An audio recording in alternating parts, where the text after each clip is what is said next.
প্রতিকূল আপনি পারবেন তো তৃণমূল কংগ্রেসে মমতা বন্দ্যোপাধ্যায়ের সামনে দাঁড়িয়ে কোনো অভিযোগ করতে? আপনি পারবেন তো তৃণমূলের গণতন্ত্রকে ব্যবহার করে আপনার নিজের ভাবনা চিন্তাকে ব্যক্ত করতে? আপনি অভিষেক বন্দ্যোপাধ্যায়ের সামনে দাঁড়িয়ে প্রশ্ন করতে পারবেন তো? সেন্ট মাখা নেতারা কিন্তু তৃণমূলেও আছে ভাই। তখন কিন্তু তুমি বলতে পারবে না যে সিপিএম এর সেন্ট মাখা নেতাদের বিরুদ্ধে আজকে আঙুল তুলছো। তৃণমূলের কিন্তু সেন্ট মাখা নেতারাই আমাদের সাথে বসে টেলিভিশনের আলোচনার অংশ নেয় উপরিস্তরের রাজনীতি করে।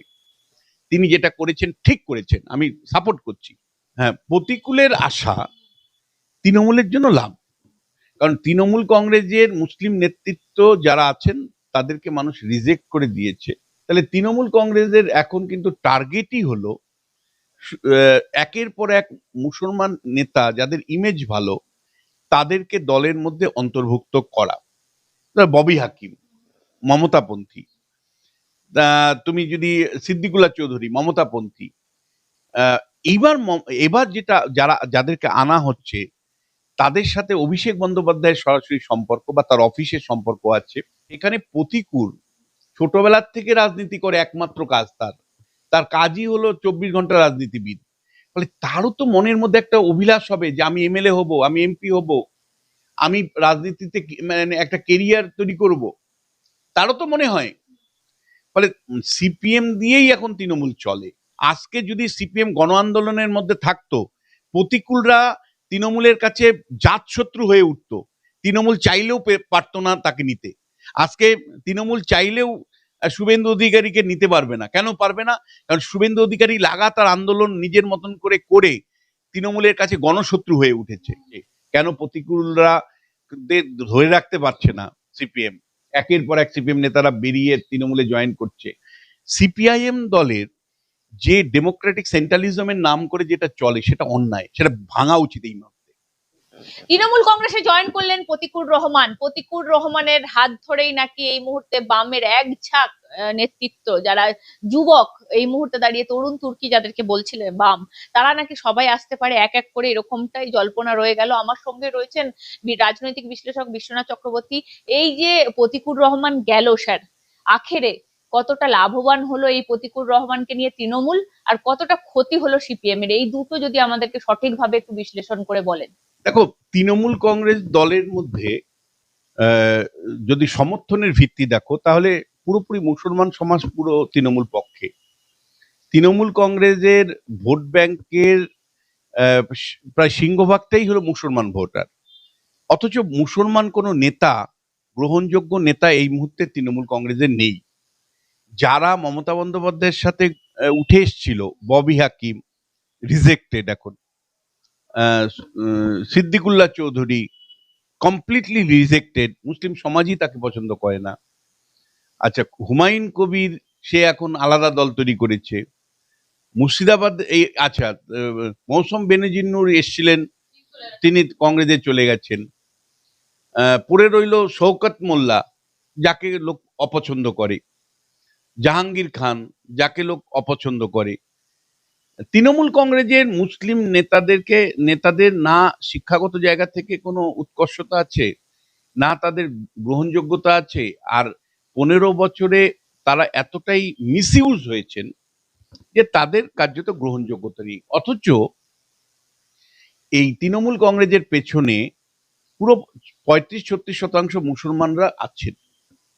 তাহলে তৃণমূল কংগ্রেসকে যদি তার আগামী দিনে রাজনীতি জারি রাখতে হয়, মুসলমানদের সমর্থনটাকে ধরে রাখতে হয়, তাহলে তাকে আজকের দিনের অন্তত স্বচ্ছ ভাবমূর্তি সম্পন্ন মুসলমান নেতা চাই। ফলে সেই দিক থেকে যদি বলো তাহলে তৃণমূল কংগ্রেসের এখন কিন্তু টার্গেটই হলো একের পর এক মুসলমান নেতা যাদের ইমেজ ভালো তাদেরকে দলের মধ্যে অন্তর্ভুক্ত করা। তাদেরকে দলে টানতে তৃণমূল কংগ্রেস এখন রেডি, তাই? হ্যাঁ, প্রতিকূলের আশা তৃণমূলের জন্য লাভ। কারণ তৃণমূল কংগ্রেসের মুসলিম নেতৃত্ব যারা আছেন তাদেরকে মানুষ রিজেক্ট করে দিয়েছে। সেই গ্রহণযোগ্য মুখ নেই মুসলমানদের মধ্যে। ফলে প্রতিকুর রহমান, যিনি স্বচ্ছ ভাবমূর্তির, যে যার বিরুদ্ধে এখনো কোনো অভিযোগ নেই যে যিনি চুরি করেছেন, ডাকাতি করেছেন বা মারধর করেছেন বা গাজুয়ারি করেছেন। ফলে এই ধরনের মুখ যত তৃণমূল কংগ্রেসে আনতে পারবে তত লাভ। এটা হলো একটা দিক। আরেকটা দিক আছে, এর আরেকটা রাজনীতি আছে কি, যে কয়েকজন মুসলিম নেতা ছিলেন তৃণমূল মানে রয়েছেন তৃণমূলে, তারা মমতাপন্থী। ববি হাকিম মমতাপন্থী, তুমি যদি সিদ্দিকুল্লাহ চৌধুরী মমতাপন্থী। আহ, এবার যাদেরকে আনা হচ্ছে তাদের সাথে অভিষেক বন্দ্যোপাধ্যায়ের সরাসরি সম্পর্ক বা তার অফিসের সম্পর্ক আছে।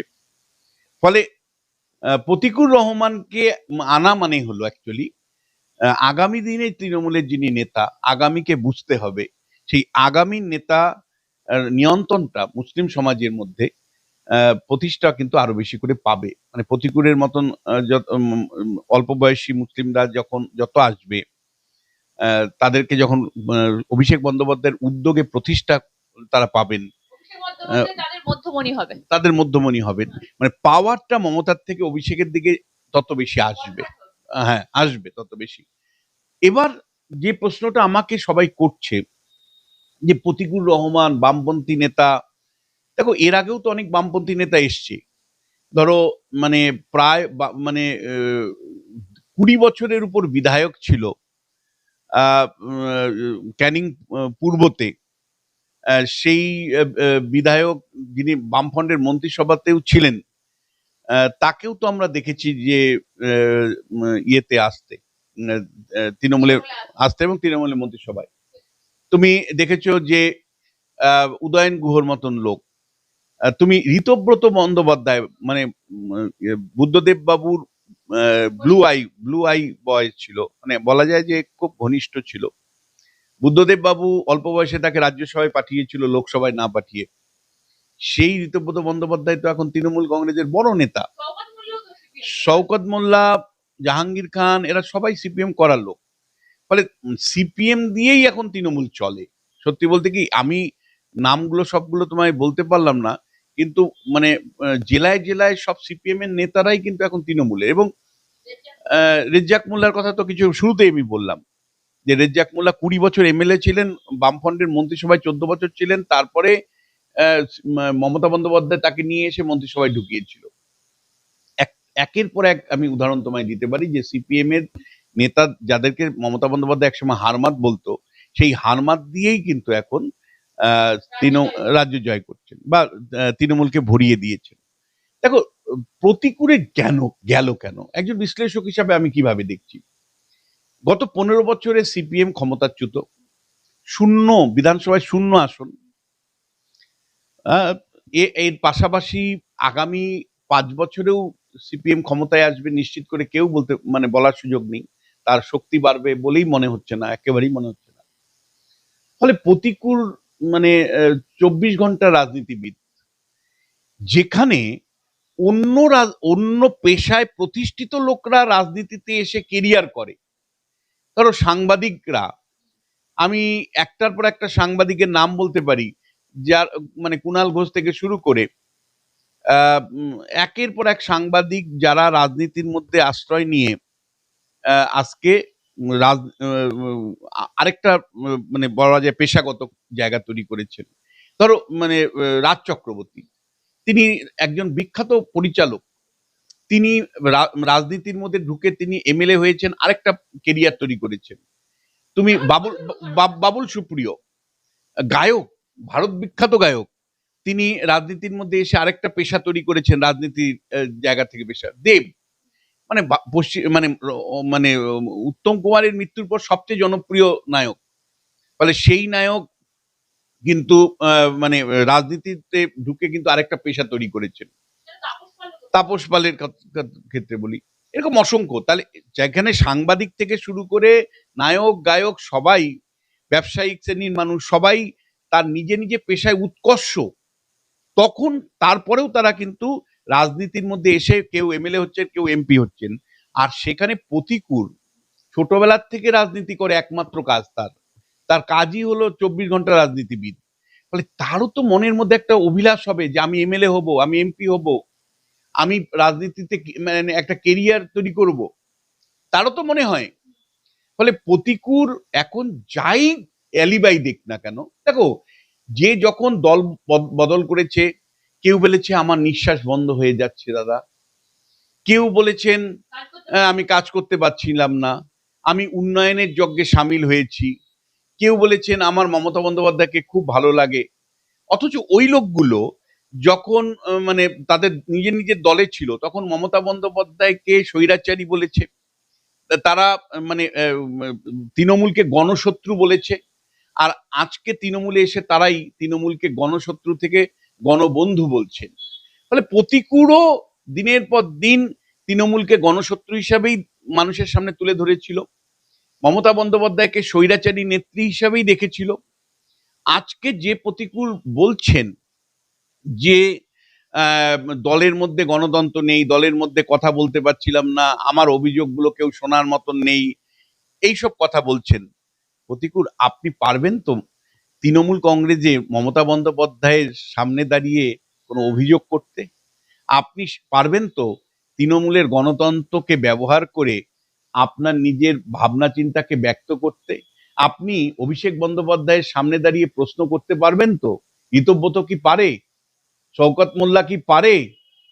শওকত মোল্লা শুধু একটা উন্নয়নের কথা বলেছিল, মমতা বন্দ্যোপাধ্যায় বলেছে তুই তো বোম বাঁধিস প্রশাসনিক সভায়। আর রাজনৈতিক স্বাধীনতার জায়গা থেকে যদি বলো, তুমি দলে বিরুদ্ধে অভিযোগ যেগুলো এনেছো তার সাথে আমি অনেকাংশে একমত, আমি সেটা এক্ষুনি বলবো যে সিপিএম দলটা কিভাবে অ্যাকচুয়ালি চলে, সেখান থেকেই প্রবলেমটা এসছে। কেন প্রতিকূলরা ধরে রাখতে পারছে না সিপিএম, একের পর এক সিপিএম নেতারা বেরিয়ে তৃণমূলে জয়েন করছে, তার একটা কেরিয়ারের জায়গাটা যেমন আছে, প্রতিকূল কেন ক্ষমতাহীন ভাবে থাকবে? ফলে সে ক্ষমতার দিকে গেছে, কেরিয়ার তৈরি করবে, সে এখন এমএলএ হবে, মন্ত্রী হবে, নেতা হবে। আর আরেকটা দিক হলো যে যে অভিযোগটা করছে যে দলের মধ্যে কেউ কথা শোনেনি, বক্তব্য শোনার চেষ্টা করেনি, প্রতিকূল তুমি তৃণমূলে গিয়ে কি তৃণমূল নেত্রীর সামনে প্রশ্ন করতে পারবে তো, অভিযোগ জানাতে পারবে তো, সেখানে গণতন্ত্র খুঁজে পাবে তো? আমার সেই প্রশ্নটা তোমাকে থাকলো। কিন্তু এইবার আমি তোমায় বলতে চাই যে সিপিএম দলের মধ্যে কিন্তু প্রবলেম। সিপিএম দলটা চলে একদম ব্যুরোক্রেটিক মডেলে। এখানে মোহাম্মদ সেলিম মানে পার্টিটাকে মিনিমাম লেভেলে নাড়াতে চান না। কি কারণে চান না আমি বারবার তোমার চ্যানেলে বলেছি, হয় মমতা বন্দ্যোপাধ্যায়ের কাছে কোনো পুরনো ফাইল আছে, যে ফাইলটা সামনে রেখে দেয় মোহাম্মদ সেলিমের, সুজন চক্রবর্তীদের, সেই ফাইল দেখিয়ে দেখানোর সঙ্গে সঙ্গে এরা নিচু হয়ে যায়, যেটা মমতা প্রকাশ্যে বারবার বলেছেন আমার কাছে প্রচুর ফাইল আছে, আমি ফাইল খুলবো কি, ফাইল বের করব কি, এই কথাগুলো উনি দেন। সত্যি কি বাস্তবে সেইটা করেন আমার প্রশ্ন, আমি জানি না। তাহলে যদি সেটা করেন তাহলে সেই কারণে হয়তো মোহাম্মদ সেলিম, সুজন চক্রবর্তীরা গণ আন্দোলনে গড়ে তুলতে পারেন না, প্রতিক্রিয়া জানাতে পারেন না, মানে রিয়াকশনে যে রিয়াকশনারি পলিটিক্স করতে পারেন না। না হলে আমি তোমায় বলছি পশ্চিমবাংলাতে এখনো সিপিএম এর যে সমস্ত কর্মী সমর্থক গ্রামগঞ্জ শহরে দেখি, একটা কল করলে মমতা বন্দ্যোপাধ্যায় যে কোনো অন্যায়ের বিরুদ্ধে একটা ডাক দিলেই আশপাশের 5টা জেলার থেকে, উত্তর চব্বিশ পরগনা, দক্ষিণ চব্বিশ পরগনা, হাওড়া, হুগলি, কলকাতার থেকে 5,000 লোক জড়ো করা সিপিএম এর কাছে এখনো কোনো ব্যাপারই না। মানে সমর্থক নেই কিন্তু কর্মী আছে, কিন্তু তারপরেও এই এই মোহাম্মদ সেলিম যে এই মানে তৃণমূলের বিরুদ্ধে রিয়াকশনারি পলিটিক্স করলো না, অন্যায় অবিচারের বিরুদ্ধে যে লাগাতার আন্দোলন করলো না, গণ আন্দোলন গড়ে তুললো না, সেটা আমার কাছে বিস্ময়। একটা জিনিস শুধু ছোট্ট এখানেই বলতে চাই, কারণ বাংলা বাঁচাও যাত্রা আমরা মিডিয়া কভার করতে না পারি, কিন্তু তার সাড়া কিন্তু গ্রাম থেকে গ্রাম অঞ্চলে পড়েছিল। আর এই মোহাম্মদ সেলিমের নেতৃত্বেই কার্যত এই যে তরুণ তুর্কি বলা হচ্ছে, মোহাম্মদ সেলিম সবসময় তাদেরকে কিন্তু এগিয়ে দিয়েছে। সে আপনি মীনাক্ষী হতে পারে, দীপশিতা ধর হতে পারে, একাধিক মুখ কিন্তু পাকা মাথার পার্টি বলা হতো আগে সিপিএম কে, কিন্তু মোহাম্মদ সেলিম আসার পর সেটা উল্টো হয়ে গেছে। কিন্তু ঘটনাটা হচ্ছে চাবিটা নিজের হাতে রেখেছে, চাবিটা পার্টি তন্ত্রটার জন্য দায়ী, শুধু মোহাম্মদ সেলিম বললে তো হবে না। সিপিআইএম দলের যে ডেমোক্রেটিক সেন্ট্রালিজমের নাম করে যেটা চলে সেটা অন্যায়, সেটা ভাঙা উচিত এই মুহূর্তে। কেন আমি তোমায় বলছি গণতান্ত্রিক কেন্দ্রিকতা মানে কলকাতায় যদি কোনো একটা মিছিল করতে হয়, তাহলে কলকাতার মানে কমিটি যখন বলবে তখন। অর্থাৎ শতরূপ ঘোষ যদি মনে করে যে বারুইপুরে কোনো একটা অন্যায় হয়েছে, তাহলে প্রপারলি মানে দক্ষিণ চব্বিশ পরগনার জেলা কমিটির অনুমোদন নিয়ে কর্মসূচি ঘোষণা করে তারপরে যেতে হবে, যতক্ষণে ঘটনাটা শেষ হয়ে যায়, তার রেসটাই শেষ হয়ে যায়। ফলে এখানে নিজের ইচ্ছায় স্বতন্ত্রভাবে চলতে পারে না। এখানে নেতা তৈরি হওয়ার কোনো সুযোগ নেই, প্রতিক্রিয়া জানানোর কোনো সুযোগ নেই। পার্টিটা চলে আমলাতান্ত্রিক ভাবে। এখানে এই জেলা কমিটি, লোকাল কমিটি এই মাধ্যমে চলতে চলতে যে জায়গায় গিয়ে দাঁড়ায়, যখন ঘটনার রেশ আর থাকে না, তখন গিয়ে কর্মসূচি পালন করে। এই যে কর্মসূচির থেকে গণ আন্দোলনে যাওয়া, এইটা তোমার চ্যানেলেও আমি বারবার বলেছি, সিপিএম কেবলমাত্র তার নেতৃত্বের অভাবে হচ্ছে সমস্যাটা তা নয়, তার যে সাংগঠনিক সমস্যা, সেই সাংগঠনিক সমস্যা। দেখো, আজকের দিনে তৃণমূলের বিরুদ্ধে লড়াই করতে গেলে দেন অ্যান্ড দেন তোমাকে প্রতিক্রিয়া জানাতে হবে, প্রতিক্রিয়াশীল রাজনীতি করতে হবে। অর্থাৎ মানে তৃণমূল কংগ্রেসের যদি অ্যাকশন হয়, তাহলে তোমাকে সঙ্গে সঙ্গে রিয়াকশনারি পলিটিক্স করতে হবে। তার মানে তৃণমূল কংগ্রেসের যদি কোনো একটা অন্যায় হয়, তাহলে তোমাকে 1 ঘন্টার মধ্যে 500 লোককে নিয়ে মিছিল করতে হবে, রাস্তা অবরোধ করতে হবে, বন ডাকতে হবে, রিয়াকশন। এটা তো গেল। সেইটা না, সেটা সিপিএম এর সবচেয়ে বড় সমস্যা। আজকে যদি সিপিএম গণ আন্দোলনের মধ্যে থাকতো, প্রতিকূলরা তৃণমূলের কাছে জাতশত্রু হয়ে উঠতো, তৃণমূল চাইলেও পারতো না তাকে নিতে। আজকে তৃণমূল চাইলেও শুভেন্দু অধিকারীকে নিতে পারবে না। কেন পারবে না? কারণ শুভেন্দু অধিকারী লাগাতার আন্দোলন নিজের মতন করে তৃণমূলের কাছে গণশত্রু হয়ে উঠেছে। সব ক্ষেত্রেই শুভেন্দু অধিকারী ভূত দেখে। প্রতিকূল যদি গণ আন্দোলন, প্রতিকূলদের মতন লোকরা যদি গণ আন্দোলনের মধ্যে থাকতো, যেমন মীনাক্ষী আছে, মীনাক্ষীকে চাইলেও কোনো তৃণমূল নিতে পারবে না, কারণ মীনাক্ষী গণ আন্দোলনের মুখ হয়ে উঠেছে, প্রতিকূল সেই অর্থে হয়নি। ফলে এইরকম আমি তোমাকে মানে চাইলেও শতরূপ ঘোষকে নিতে পারবে না। সৃজন দীপশিখা যেতে পারে। দীপশিখা কি হবে আমি জানো না। সৃজন দীপশিখা তো সেই অর্থে বড় কোনো নেতা না, বা সেইভাবে মানে ভীষণ বুক নয়। কিন্তু আমি তোমায় বলছি যে যদি তুমি রাস্তার রাজনীতিতে থাকতে পারতে, তাহলে এই অল্প বয়সী ছেলেপেলেগুলো তৃণমূলের কাছে ত্রাস হয়ে উঠতো, তৃণমূল এদেরকে গণশত্রু হিসেবে প্রতিষ্ঠা করতো।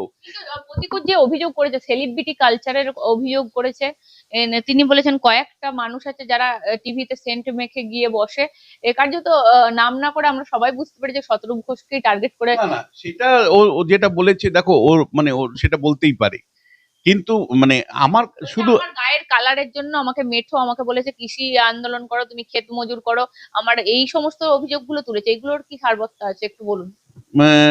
না, দেখো, আমি প্রথমত বলবো যে জাস্ট প্রতিকূলকে আমি সবসময় মনে করব যে ভাই, ওই সেন্ট মাখা মানে মুখপত্র কিন্তু তুমি তৃণমূলেও পাবে। সেন্ট মাখা নেতারা কিন্তু তৃণমূলেও আছে ভাই। তখন কিন্তু তুমি বলতে পারবে না যে সিপিএম এর সেন্ট মাখা নেতাদের বিরুদ্ধে আজকে আঙুল তুলছো। তৃণমূলের কিন্তু সেন্ট মাখা নেতারাই আমাদের সাথে বসে টেলিভিশনের আলোচনার অংশ নেয়, উপরিস্তরের রাজনীতি করে। কিন্তু যে প্রশ্নটা আমি তোমাকে আবারও বলছি, সমস্যাটা প্রতিকূলের দল চেঞ্জটা আমি মনে করি যে পলিটিক্যাল কেরিয়ারের জায়গা থেকে সে দেখেছে যে সিপিএম এ থাকলে কোনো লাভ হবে না। ফলে সে সচেতনভাবে, তার অধিকার আছে রাজনৈতিক কেরিয়ার তৈরি করার, সে এমএলএ হতে চায়, এমপি হতে চায়, সে তার মতন করে সিদ্ধান্ত নিয়ে সেই দলে গেছে যেখানে সম্ভাবনা আছে এমএলএ এমপি হওয়া। কারণ প্রতিকূলের এর মধ্যে কোনো অন্যায়ও নেই আমি মনে করি। কেন নেই? যদি রাজ চক্রবর্তী তার প্রতিষ্ঠিত পেশা ছেড়ে রাজনীতিতে ঝাঁপিয়ে আরেকটা কেরিয়ার তৈরি করতে পারে, দেব যদি আরেকটা কেরিয়ার তৈরি করতে পারে, যদি সাংবাদিকরা, সায়ন্তিকরা ঘোষ করতে পারে, একের পর এক সাংবাদিকরা তৃণমূলে জয়েন করে সাংবাদিকতার সত্তা ছেড়ে দিয়ে আরেকটা পেশা তৈরি করতে পারে, তাহলে আমি মনে করি প্রতিকূলেরও অধিকার আছে। যে 24 ঘন্টা রাজনীতি করছে, তারও একটা অভিলাষ থাকে, তারও একটা বাসনা থাকে এমএলএ হওয়ার, এমপি হওয়ার। তিনি যেটা করেছেন ঠিক করেছেন, আমি সাপোর্ট করছি। কিন্তু প্রতিকূল যে অভিযোগগুলো আনছেন, সেই অভিযোগগুলো তৃণমূল কংগ্রেসে তিনি ফেস করবেন না তো। যে গণতন্ত্রের কথা তিনি বলছেন, তৃণমূল কংগ্রেস কি তাকে গণতান্ত্রিক পরিষদ দেবে? মমতা বন্দ্যোপাধ্যায়, অভিষেক বন্দ্যোপাধ্যায়ের সামনে দাঁড়িয়ে প্রশ্ন করা, জিজ্ঞেস করা বা কোনো কোয়ারি করার? দ্বিতীয় যে প্রশ্নটা আমি আনতে চাই, যে সেন্ট মাখা নেতাদের বিরুদ্ধে মানে স্টুডিওতে যায় বলে আপনি অভিযোগ করছেন, সেই সেন্ট মাখা নেতা তৃণমূল কংগ্রেসে যখন আপনি দেখবেন, তখন আপনার প্রতিক্রিয়া কি হবে? এবং এবং থার্ড যেই প্রশ্নটা আমি করতে চাই, যে আপনি দামি গাড়ি কোনো নেতার বিরুদ্ধে বলেছেন, আর এখানে যাদের মানে শয়ে শয়ে কোটি টাকা রোজগার যে তৃণমূল নেতারা করলো, তাদেরকে সঙ্গে নিয়ে যখন আপনি চলবেন, তখন এই মানে দামি গাড়ি চড়া নেতার কথা নিশ্চয়ই আপনি ভুলে যাবেন না। আবার একই সাথে তৃণমূলের কোটি কোটি টাকা করা নেতাদের সাথে যখন উঠবস করবেন, সেটাও তা আপনার মনে নিশ্চয়ই থাকবে। আর যেভাবে বছরকে বছর প্রতিকূল আপনি আহ, আহ, আহ, মমতা বন্দ্যোপাধ্যায়কে স্বৈরাচারী শাসক মনে করতেন, এবং তৃণমূল কংগ্রেসকে রাজ্যের গণশত্রু হিসাবে আপনি ভাষণ দিতেন, তৃণমূল কংগ্রেস কি সত্যি আপনার যোগদানের মধ্য দিয়ে গণশত্রু থেকে গণবন্ধু হয়ে উঠবে প্রতিকূল? আপনি হয়তো ব্যক্তিগত কেরিয়ার একটা তৈরি করলেন, কিন্তু আদর্শগত অবস্থান সত্যি কি আপনার জোরদার হলো? আপনি বলতেই পারেন, দাদা আদর্শ গুলি মারুন, আমি যদি এমএলএ হই আমার পেছনে লোক আসবে। এখন আমি প্রতিকুর রহমান সিপিএম এর পতাকার তলে আছি, লোক পাত্তাই দেয় না, একটা পাশের লোককেও ডেকে জিজ্ঞেস করে না। যেই না তৃণমূলে জয়েন করব, আমার সাথে লাল বাতি থাকবে, আমি এমএলএ হব, 100টা লোককে নিয়ন্ত্রণ করব, আর অল্প সময়ের মধ্যে অনুব্রতর মতন বক্তৃতা করব, আর বিশ্বনাথ চক্রবর্তী স্টুডিওতে বসে বলবেন, প্রতিকূল তোমার এগুলো বলা উচিত হয়নি, আইনের শাসন প্রতিষ্ঠা করো। এটাই তো চলবে, এটাই তো নিয়তি আমাদের।